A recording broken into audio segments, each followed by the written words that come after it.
Well, tell me a little bit about your early love of music. No, I started buying my own like 45 records when I was like 9 years old. I was just fascinated by music. My two older brothers were music fans, and they had like Beatle albums and everything. So I just got on that whole thing and started listening to the radio. And then beginning in high school, I used to listen to this radio station out of Montreal called Show FM, which was very cool and hip, and did a lot of the progressive stuff. And so I kind of went on that track. It went away from like, what's popular on the radio, what's popular really in most of the United States, even with some of my friends at high school, and very, very much got into that Quebecois and the progressive rock. I was a big Genesis fan, Led Zeppelin, Pink Floyd. That was kind of my genre through high school. Excellent. And my brother, he went off to college, and when he came back, he started getting into the glam rock world, and he turned me on to Bowie and some of these other things. And he had a Queen tape. We all had 8-track tapes back then. So he brought an 8-track tape. We'd drive around in the car with the 8-track tapes. And he had brought back, it was like either the first or second Queen album. And I was kind of like, lukewarm on it, and then we bonded on, actually, the funny thing is we bonded on Kiss.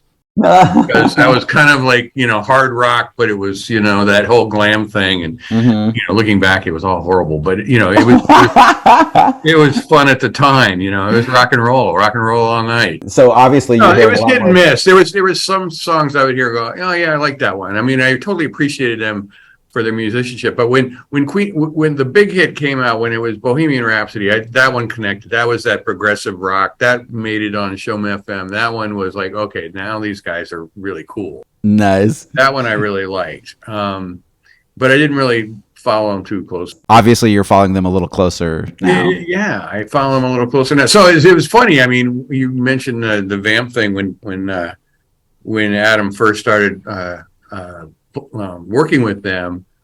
I made the remark, I never really liked Queen, because it wasn't really in my, my ex-wife had a couple of Queen albums that Adam could listen to when he was a kid, but, wasn't in my wheelhouse of music. And then, later on after college, or in college, and then after college, kind of got into the Dead for a while and got into jazz and all that other stuff, and just kind of got away from that sort of type of music. But really, I'm all over the map. I like everything.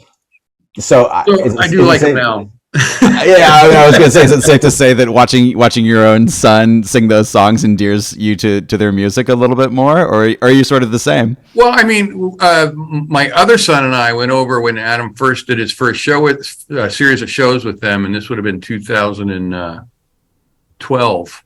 In London, and they did it the Hammersmith Apollo, which is like ground zero for their fan base. And it's like this old hollowed out like big theater, and all the seats on the floor are gone, and everybody stands on the floor, and you sit in the balconies, and it's a good sized place, but it's not huge. And it was packed for 3 nights. And in reality, I mean, I only know going in, I was like, okay, I know Bohemian Rhapsody. I know, Another One Bites the Dust, and We Are the Champions. And, there's a couple other songs. The one song that just, used to irk me way back when I was in high school and college, because it was a top 40 hit. And I worked in this restaurant where it would come on like, every 20 minutes, whether you wanted it to or not, was Killer Queen.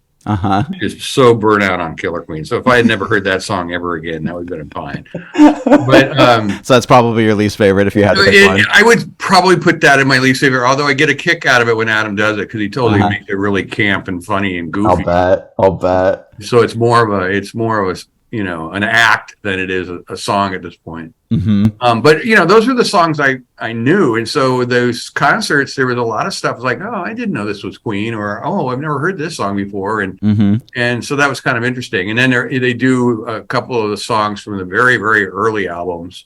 I don't even know the name of the song, and I recognize that from the days of listening to that 8-track tape. But then I there's other songs that I started to really like, which I'd never heard before, like Radio Gaga I had never heard before until I saw Oh, wow. concert. Yeah, it's a great and one. it's actually one of my favorite. I really like that song. I really like, you know, the vibe of that song and, you know, the kind of the meaning behind that song.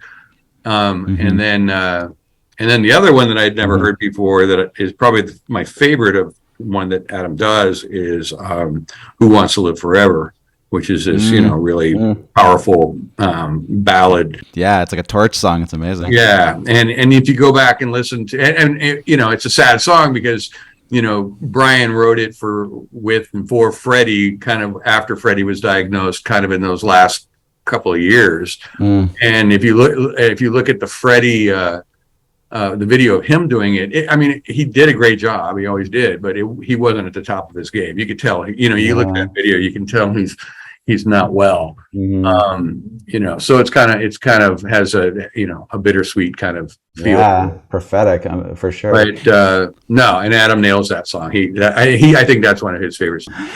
So after, I mean, how many times have you seen them, do you think? Oh, so now I saw them in the 3 shows there in London, and then I took my mom and dad a few years ago. They did a series of shows in Vegas, which was fun. Right. And took my mom and dad over. That was the first and last rock concert my father ever went to at you know, the ripe age of 89. That's amazing. He got a kick out of it. My mom's been a couple times. My mom's a huge fan. She's like studied all of Queen's music and has all the little bios and everything, and follows him on Twitter and you know, she's a big fan. That's great. So yeah, if you had to pick a favorite, we're picking a favorite from this 1981 collection. Radio Gaga and Who Wants to Live Forever are a little bit after that. Do you have a favorite from like the hits from, you know, pre 1981? Because that's what we're doing tonight. Yeah. The 1981 era, it would be Bohemian Rhapsody. That's always been my favorite. It's a fan favorite, I guess. Nice. I'm trying to think if there's anyone else, any of the other ones. I mean, I don't know if did 1981 did We Are the Champions make it on that? Yeah, that was already out. Yeah, that would be probably number 2. You know, We Are the Champions, another one, Bites the Dust. Those are kind of good, you know, radio hits. I like Champions better, but yeah, it's all. I mean, Bohemian Rhapsody has everything. It has that great little you know, piece in the middle that you know, they still use the same pre-recorded thing they've always used live. Right. You know, and you know, the great ballad at the beginning, the piano, and then you know, burst into the guitar solo. It's got it all. You know, it does. You can't go wrong. You know. Yeah, it's. And I loved in the movie when they had the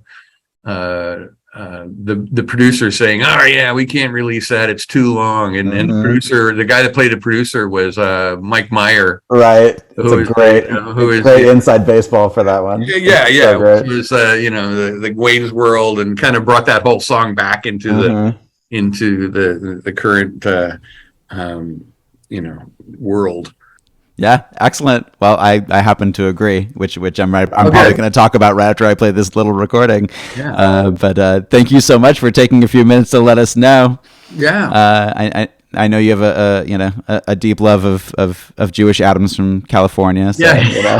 All my Adams. I like all my Adams. Yeah. I just saw Adam yesterday. He just got back after the tour, and he's doing great. And he's starting a project and new music and of his own and ongoing. Proud dad. It's so great because knowing what a great music fan you are, it's just it was really amazing to hear your whole tale. So we'll let people know about your Vamp thing because I think it's great. I've sent it to a lot of people. Oh, cool. All right. Excellent. Well, thanks so much. Have a good one. Talking to you.